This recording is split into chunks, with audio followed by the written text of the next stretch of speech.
নমস্কাৰ বন্ধুসকল, নবুৱাৰী চেনেললৈ আপোনালোকক আকৌ এবাৰ স্বাগতম জনাইছোঁ।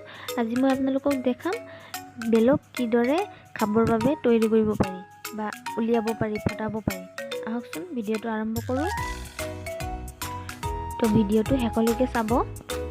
প্ৰথমতে মই বেলটো এটা টান বস্তুৰে ফটাই ল'ম সমান ভাগে। এয়া চাওক, মোৰ বেলটো ফাটিবলৈ ধৰিছে। বেলটো কি ধুনীয়াকৈ ওলাই আহিছে। এতিয়া মই বেলটো চামুচ এখনেৰে ধুনীয়াকৈ ওলাই ল'ম। এয়া চাওক, মই বেলখিনি ধুনীয়াকৈ ওলাই ল'লোঁ। ইয়াৰ মাজত গুটি আছে, এই গুটিখিনি পেলাই দিব লাগে। গুটিখিনি পেলাই তাৰপিছত এই খাবৰ বাবে একদম ৰেডি।